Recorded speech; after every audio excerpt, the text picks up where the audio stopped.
Hello friends, welcome back to my YouTube channel.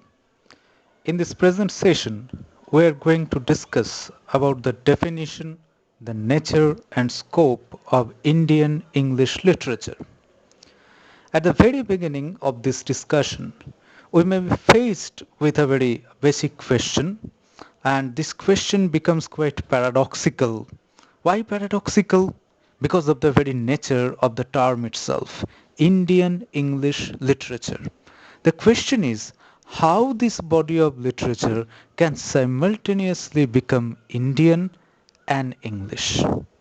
Now, this question, it requires us to be cognizant of the history of colonization in India itself. And therefore, this question appears to me to be very much linked with a post-colonial thesis. And for answering this question, I personally think that we must have a fuller knowledge, a fuller understanding of the colonial history of India, of the history of colonization, of the history of British imperialism in India itself. We all know that India went under the British rule in the second half of the 18th century. Now, what happened after that was the British people, the British lords, the British masters, they were faced with a very practical problem. And what was that problem?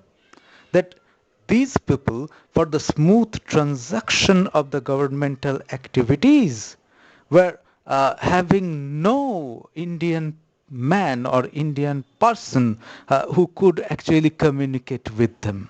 So the issue of communication, the gap of communication was always felt by the British people while running their administration or while running their government in India. So in order to do away with this problem, in order to get rid of this problem, they thought of a solution. And what was that? To get the Indian people educated in accordance with the European standards or in accordance with the British or English standards, to give them a minimum English learning so that they could communicate with the British masters or the British lords insofar as the practical completion of the governmental works was concerned.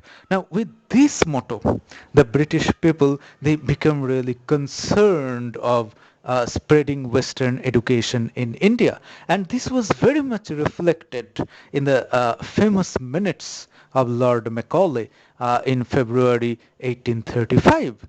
Following the minutes of Macaulay, what happened was that Western education began to be spread in different presidencies of India, in the Calcutta, Bombay, and Madras presidencies. And we all know that during these years, many Indian universities, many institutions were established to spread, to cater Western education among the Indian people, the young Indian intellectuals. What happened was that there was enormous response from the Indian people, from the Indian intellectuals. They learned the English language. They got themselves educated in accordance with the European standards. But what happened was that the British people, their motto was just to get the Indian people educated in accordance with the European standards for a smoother transaction of the governmental works. But the Indian people, the Indian intellectuals, the Indian youngsters, they were not merely content with that. They were more aspirant. They wanted to create their own identity by writing creative literature in the English language. And this marked the beginning of Indian English literature. So, Indian English literature precisely means what? Indian English literature precisely refers to or designates that body of literature which is written by a person Indian in blood, Indian by origin, And when such a person who is Indian by birth, who is Indian by blood, who is Indian by origin, when such a person chooses to write something in the English language, and that's something, if it is creative literature, then we will call this body of literature Indian English literature. Once again, if we repeat, Indian English literature designates, or Indian English literature means, it refers to, it implies that body of literature which is written in the English language but by a person who is very much Indian by blood, who is very much Indian by birth, who is very much Indian by origin. Now, if we look back to the history of the growth and development of this body of literature, we will find that there have been more or less three distinct stages of development for this body of literature.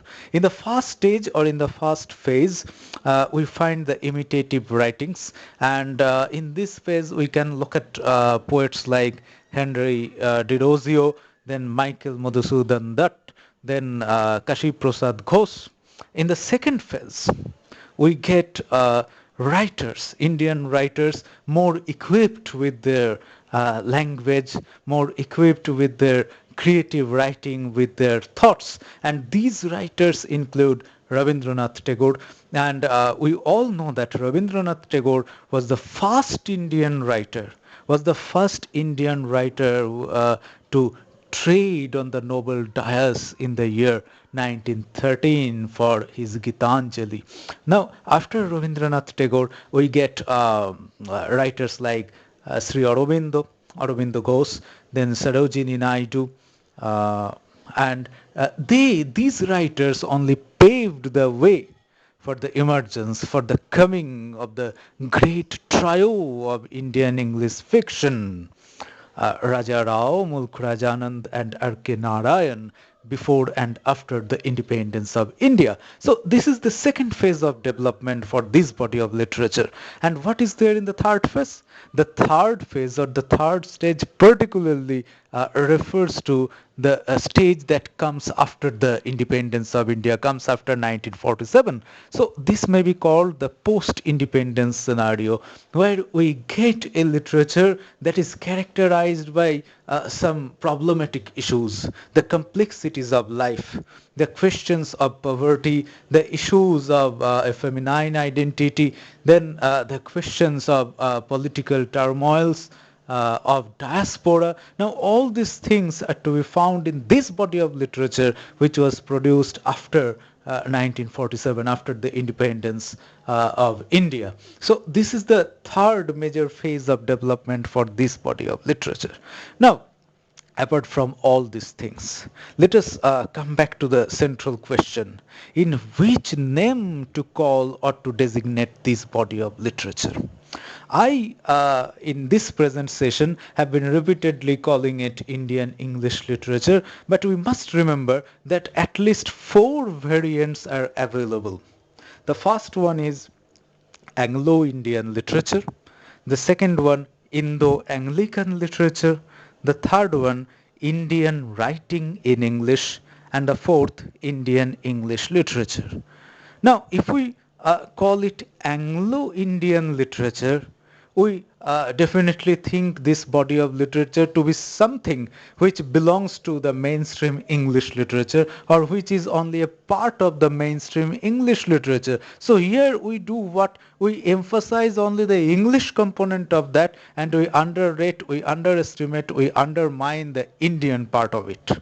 If we even choose to call it Indo-Anglican literature, then yes, we are thinking about the Indian spirit of this literature, but at the same time, we are thinking this literature to be a part of that mainstream English literature, Indo-Anglican, therefore we are calling it. So these two earlier terms, which had been used by earlier theorists in this field, in this body of literature, these two terms do not seem to be very appropriate terms for this body of literature.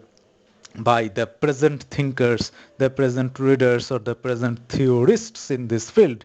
They rather prefer the other two terms available for this. One is Indian writing in English, which was first used by a famous theorist and critic in this field, K.R. Srinivasa Iyengar, in his book, which was also titled Indian Writing in English.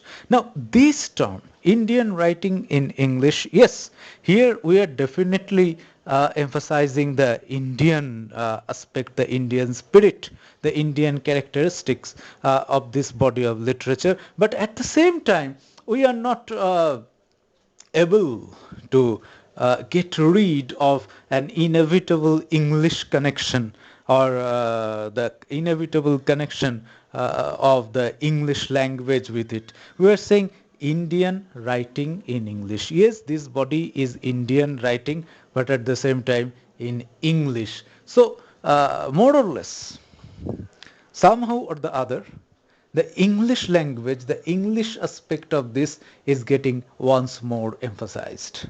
So, in order to get rid of this controversy, in order to establish a more systematic, a more scientific, and more acceptable term to designate this body of literature, the Sahitya Academy, which is the highest, the apex literary body in India, it began to think of some new name to designate this body of literature towards the close of the 20th century itself. And the name that gradually came up, the name that finally came up out of much thinking, was Indian English literature. And Indian English literature, this term was very much preferred by M.K. Nayak, critics like M.K. Nayak. And this term was approved by the Sahitya Academy. And M.K. Nayak is having his famous book under this title, Indian English Literature. Now, if we choose to call this body of literature in this name, Indian English Literature, how is it different from the other terms? First of all, this term itself clearly designates this body of literature to be Indian. Here, the Indian part of it is emphasized. Only the thing is that here the English language is taken as the medium of communication, as the medium of expression. Just like Indian Hindi literature, Indian Urdu literature, Indian Bangla literature, even Indian Sanskrit literature, these are all parts of the great ocean called Indian literature. Similarly, this Indian English literature, this becomes also a part of the great ocean, which is Indian literature. So let us just think of a tree, and our Indian literature is like a tree. A tree has many branches. Indian English is just a branch of that. So here, if we use this term Indian English literature, we give preference, we give priority, we emphasize, we put emphasis on the Indian aspect, on the Indian spirit of this literature, of this body of literature, which is expressive of a typically Indian sensibility, a body of literature which is authored by a man or a woman, a person who is Indian, very much Indian by blood, by birth, by spirit, by nationality, by origin, but who prefers to write this literature only in the English language. Now, all this brings to my mind echoes of a very famous line by the post-independence Indian English poet by poet Kamala Das. Kamala Das has a very significant poem. The title of this poem is An Introduction. This poem was for the first time published in the year 1965 in an anthology which was called Summer in Calcutta. Now, in an introduction by Kamala Das, the poet says what a very remarkable line is that. I am quoting Kamala Das here. The language I speak becomes mine, unquote. So here the poet says what? The language that I choose to use, that I choose to speak becomes mine. Yes, the language may be faulty, it may be wrong, its usage may be wrong. I may be wrong in the use of this language, but still, if I choose to speak this language becomes mine. So I am an Indian by birth. But if I choose to speak the English language, then the English language becomes mine. So this is precisely a sort of Indianization of English. Here, English no longer remains English. That is the official language of the English people, of the British people, of the people of England. But here, English becomes something that belongs to, that pertains to India. So here we are primarily concerned with the body of Indian literature, and we are thinking Indian English literature to be only a part of that. So here we are actually concerned about the Indianization of English. Therefore, the Sahitya Academy thinks this term to be more appropriate, Indian English literature, to designate this body of literature.